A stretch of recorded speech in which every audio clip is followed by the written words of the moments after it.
अच्छा जी, सबसे पहले तो मुझे जो मेरे भाई हैं उन्होंने कहा कि जी यूज़र मैनुअल खोलें गाड़ी का, और उसमें बेसिकली मैंने जो पढ़ा है वो मैं अब आप तक शेयर कर रहा हूँ। पहली चीज़ तो ये कि मैं उनकी चीज़ कोट इसलिए नहीं कर सकता क्योंकि उन्होंने मुझे कहा भाईजान पहले यूज़र मैनुअल पढ़ो, फिर उसके बाद जो है वो गाड़ी चला के देख लो खुद ही। इस गाड़ी के अंदर शेल का सिंपल जो पेट्रोल होता है मेरे ख़्याल से 92 93 रॉन वाला जो मैंने डलवाया हुआ है तकरीबन 5000 का। अभी तक गाड़ी बेहतरीन चल रही है और कोई इतना मसला मुझे सच्ची बात है नहीं आ रहा। तो ये मेरा हो गया एक्सपीरियंस अपने वाला। दूसरी चीज़ जो कि सारे भाई पूछ रहे हैं कि यार अभी इसमें होगा क्या? 300 रुपए लीटर जो है वो हाई ऑक्टेन जो है वो भारी महँगा हो गया, सॉरी भारी होके कह रहा हूँ। तो अब आप लोगों को 2-3 चीज़ें बताता हूँ। पहली चीज़ तो ये है कि इस गाड़ी को जितना ज़्यादा नॉर्मल आप पेट्रोल पे चला सकते हैं, आप बेशक चला सकते हैं, कोई मसले वाली बात नहीं है, क्योंकि इस गाड़ी के अंदर जो कंप्रेशन रेशो जो कि इंजन की रेशो होती है, यानी कि कितना इसमें पेट्रोल आएगा और वो किस रेशो के साथ बर्न होगा, वो रेशो जो है वो 11:5:1 है।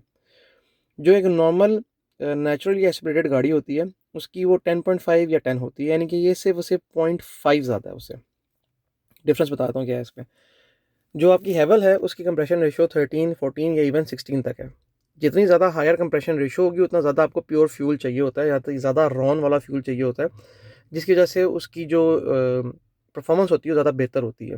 अब आपने छोटे इंजन को अगर ज़्यादा ताकतवर करना है तो उसमें आप उसका कंप्रेशन रेशियो बढ़ा देते हैं। उसके वजह से उस गाड़ी की परफॉर्मेंस बहुत ज़्यादा हो जाती है, हॉर्स पावर ज़्यादा हो जाती है, जिसकी वजह से वो गाड़ी ज़्यादा पावरफुल फील होती है। अब इसके डाउनफॉल क्या आते हैं? इसके डाउनफॉल ये होते हैं कि अगर आप उसमें कच्चा पेट्रोल सॉरी हल्का पेट्रोल डालेंगे, यानी कि कम रॉन वाला पेट्रोल डालेंगे, गंदा पेट्रोल डालेंगे, तो उस वजह से उसके अंदर नॉकिंग आएगी, खड़कपन आएगी, उसका इंजन जो है वो उस फ्यूल को सही तरह बर्न नहीं कर पाएगा, या उसके अंदर वो इंटेंसिटी नहीं होगी कि वो फ्यूल को बर्न कर सके उस तरह। जिसकी वजह से गाड़ी में नॉकिंग आती है। सिविक के अंदर भी आप जाके सिविक की सिंपल की सर्च कर लें, सिविक टर्बो की जो कंप्रेशन रेशियो है वो आप सर्च कर लें, आपके सामने आ जाएगी वो कितनी है। अब इस गाड़ी का बेसिकली जो मकसद है टर्बो होने का, वो लो प्रेशर टर्बो है। लो प्रेशर टर्बो का काम क्या होता है कि जब वो लोअर आरपीएम के ऊपर जो है, वो गाड़ी को एक हल्का-सा पुश देता है ताकि नीचे वाले जो आरपीएम है, उसके अंदर गाड़ी की परफॉर्मेंस ज़्यादा बेहतर फ़ील हो। जो हाई एंड वाले टर्बोज़ होते हैं, वो क्या करते हैं कि टर्बो तब ऑन होता है जब एक सर्टेन आरपीएम जो है वो थ्रेशोल्ड को क्रॉस करता है। जिसकी वजह से वो हाई प्रेशर टर्बोज़ होते हैं, उनके अंदर जो बार सेट होता है वो बहुत ज़्यादा हाई होता है। जेको के अंदर बेसिकली लो प्रेशर टर्बो रखने का फ़ायदा ये होता है कि नॉर्मल ट्रैफ़िक के अंदर, यानी कि नॉर्मल रूटीन के अंदर जब आप गाड़ी चला रहे होते हैं, तो वो शुरू में गाड़ी को एक पुश देता है और उसके बाद फिर इंजन टेक ओवर कर लेता है, टर्बो ना होने के बराबर काम कर रहा होता है। तो जो भाई इस वक़्त इस गाड़ी के अंदर 92 रॉन का पेट्रोल डलवा रहा है और ये सोच रहा है कि यार मेरी गाड़ी का इंजन ख़राब हो जाएगा, तो नहीं, ऐसा नहीं होगा। गाड़ी की कंपनी जिस कंपनी ने बना के दी है वो रिकमेंड कर रही है कि 92 या प्लस।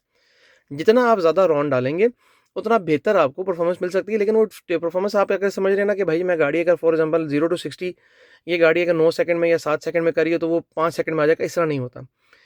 2 या 3% की परफ़ॉर्मेंस डिफ़रेंस आएगा, क्योंकि वो वही 2 से 3% का रॉन बढ़ा है गाड़ी के अंदर पेट्रोल जाते हुए। सेकेंडली क्लीनर बर्निंग होती है, यानी कि कम ओ2 कार्बन डाइऑक्साइड जो है वो एग्जॉस्ट से निकलेगी, तो वो एक अलग बेनिफिट आ जाएगा। लेकिन ये बेनिफिट इतने नहीं होंगे कि आप कहेंगे कि यार मेरी गाड़ी में नॉकिंग शुरू हो गई है, या मेरी गाड़ी जो है वो जल्दी इंजन जो है वो उसका ख़राब हो गया, इस तरह का सिनेरियो नहीं होता। सेकेंडली, ज़्यादा वाले रॉन वाले पेट्रोल्स जो हैं वो गाड़ियों को रिकमेंड क्यों नहीं किए जाते हैं, ये भी मैं आपको बताता हूँ। ये थोड़ी सी वीडियो लंबी हो जाएगी, इसलिए थोड़ा सा आप लोगों ने गौर से सुनना है। आप जब एक गाड़ी जिसकी रिकमेंडेड रॉन जो है उससे ज़्यादा डलवाते हैं, तो रॉन का मतलब हमेशा याद रखिएगा, ये ऑक्टेन होता है ना किसी गाड़ी का, पेट्रोल का जो होता है, उसका मतलब ये होता है कि कितना जल्दी पेट्रोल बर्न होगा।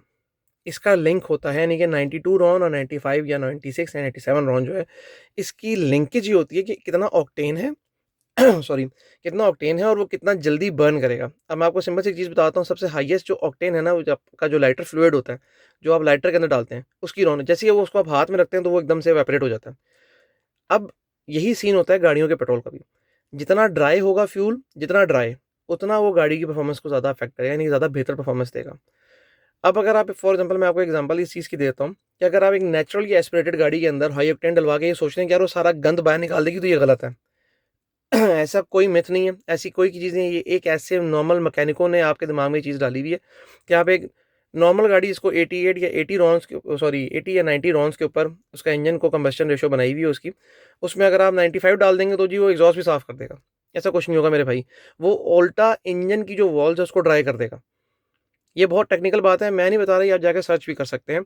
यानी कि जितना उसके अंदर आप हाई ऑक्टेन वाला फ्यूल डालेंगे, उसके जो पिस्टन्स हैं, उसकी जो वॉल्स हैं पिस्टन की, वो ज़्यादा जल्दी ख़राब हो जाएँगी, क्योंकि वो डिज़ाइन ही नहीं की गई हैं ये इतनी बड़ी कंप्रेशन को हैंडल करने के लिए। अब फॉर एग्ज़ाम्पल आपने एक गाड़ी के अंदर एक तरफ से फ्यूल आता है, एक तरफ से यहाँ से हवा आती है, और एक होता है जो बेसिकली एग्ज़ॉस्ट की गैसेज़ के लिए एक वाल्व होता है जहाँ से एग्ज़ॉस्ट गैसेज़ बाहर चली जाती हैं। अब फ्यूल आया, वो फ्यूल का कंप्रेशन रेशियो थी 11:5:1। आपने उसमें फ्यूल डाल दिया 16 या 17 कंप्रेशन रेशियो वाला। वो फ्यूल आया, जैसे ही हल्का सा स्पार्क वो ख़त्म भी हो गया, और अंदर ही चेंबर में उसकी जो क्या कहते हैं गैसेज़ हैं वहीं पर फिर रही हैं, क्योंकि वो अपने टाइम से खुलेगा, क्या कहते हैं जो एग्ज़ॉस्ट वाल्व है। तो उससे होता क्या है कि आपकी जो ड्राइनेस होती है, वॉल्स के अंदर जो ड्राइनेस होती है, जो सिलेंडर के अंदर जो ब्लॉक होता है, उसकी ड्राइनेस जो होती है वो ज़्यादा होनी शुरू हो जाती है। और इवेंचुअली आप जब एक नॉन रिकमेंडेड फ्यूल को गाड़ी में डालते रहेंगे, तो उससे ज़्यादा दिन कि आपकी गाड़ी बेहतर परफ़ॉर्म करे, बेहतर एवरेज दे, वो उल्टा ख़राब करनी शुरू कर देती है उसको। तो ये जो हमारा माइंडसेट है ना कि यार हमने फॉर एग्ज़ाम्पल इसमें हाई ऑक्टेन डाल के चलाया तो हमें ज़्यादा बेहतर एवरेज मिली, ऐसा कोई कॉन्सेप्ट नहीं है भाई, ये सिर्फ़ और सिर्फ़ आपकी ड्राइविंग स्टाइल के ऊपर है। तो होपफुली ये वीडियो आप लोगों को थोड़ा-सा नॉलेजेबल होगी, थोड़ा-सा टेंशन कम कर देगी आप लोगों की। लेकिन मैं आपको दोबारा से चीज़ बता रहा हूँ कि इस गाड़ी के अंदर अगर आप हाई ऑक्टेन 96, 97 रॉन का नहीं भी डलवाते, कोई इश्यू नहीं है, 92 रॉन पे गाड़ी बेहतरीन चल सकती है। एक चीज़ तो ये होगी। सेकंडली एक भाई मुझे ये चीज़ अभी सुनने में आया था, वो कह रहे थे कि पाकिस्तान में 92 रॉन शायद ना हो। देखें, बात पता है किस चीज़ की है? पाकिस्तान में ना रिफाइनरीज़ इतनी ज़्यादा नहीं है। हम बेसिकली जो पेट्रोल परचेज़ कर रहे हैं ना, वो रिफाइंड हुआ हुआ पेट्रोल परचेज़ कर रहे हैं। जिस तरह अरामको हो गई, टोटल हो गई, इनकी रिफाइनरीज़ नहीं है पाकिस्तान के अंदर, ये बेसिकली वहाँ से सारा रिफाइंड हुआ हुआ पेट्रोल जो है ना, वो परचेज़ कर रहे होते हैं। 1-2 रिफाइनरीज़ होंगी, टोयोटा की होगी, सॉरी पीएसओ की होगी, या इस तरह की कोई कंपनीज़ होगी जिनकी होगी, बाकी सारे जो है ना वो ऑलरेडी रिफाइंड हुआ पेट्रोल, क्रूड ऑयल हम नहीं खरीदते, सीधी बात है कि हमारे पास इतनी पैसे नहीं है, सच्ची बात है, रिफाइनरी लगाने के अंदर $600 मिलियन लगते हैं, हमारे पास नहीं है पैसे। तो हम लोग बेसिकली रिफाइंड हुआ पेट्रोल परचेज़ करते हैं। अब मैं आपको वही चीज़ बताने की कोशिश कर रहा था कि जो 92 रॉन है, वो किसी वजह से 92 रॉन लिख के लगाया हुआ है। अगर वो 80 या 88 या 86 होगा, तो पाकिस्तान में 2022 के बाद से ये काम नहीं हो सकता। आपने ये चीज़ मेक श्योर करनी है, वो 91 हो सकता है या 91.5 हो सकता है, लेकिन ये नहीं हो सकता कि 92 वाला जो है ना वो 90 हो या फिर 80 हो या फिर 88 हो, इस तरह नहीं हो सकता। क्योंकि अब बहुत ही स्ट्रिक्ट मार्किंग हो चुकी हुई है, क्योंकि हम लोग इंटरनेशनल स्टैंडर्ड के ऊपर काम कर रहे हैं, जिसकी वजह से अरामको जैसी जो रिफाइनरीज़ हैं वो पाकिस्तान में आ चुकी हुई हैं। तो आपने इस चीज़ की टेंशन नहीं लेनी कि पाकिस्तान में इतनी 2 नंबरी है कि वो रॉन ही कम कर दें उसका, ये नहीं हो सकता। और पहली चीज़ तो ये है, मेहरबानी करके ऑक्टेन बूस्टर्स नहीं डालने आप लोगों ने गाड़ी के अंदर। आपको बेशक कोई बंदा कितना भी कह ले कि भईजान आपने इतना पेट्रोल डलवा के ऑक्टेन बूस्टर डालने, नहीं डालने। ऑक्टेन बूस्टर बेसिकली करता क्या है, वो मिक्स होगा पेट्रोल के साथ, और आपका O2 सेंसर जो है ना, उसको जाके ट्रिगर कर देगा, जिससे आपकी गाड़ी में चेक लाइटें आ जाएँगी। ये ना ही आपने इंजेक्टर क्लीनर, ना ही आपने ऑक्टेन बूस्टर, ना ही इस तरह की कोई भी चीज़ नहीं डालनी। वो बेसिकली रिएक्ट करता है आपके O2 सेंसर्स के साथ, और वहाँ जाके वो फ़ॉल्स रीडिंग देने शुरू कर देता है, जिसकी वजह से आपकी चेक लाइट आ जाती है। तो ये चीज़ आपने मेक श्योर करनी है। मैं एक गाड़ी में नहीं, मैं 4 गाड़ियों में तजुर्बा कर चुका हूँ। बाहर मेरी जो 60 सीसी खड़ी है, जिसमें अभी तक चेक लाइट आई हुई है, जिसका O2 सेंसर चेंज होगा, क्योंकि वो बेसिकली उसको ट्रिगर कर चुका हुआ है।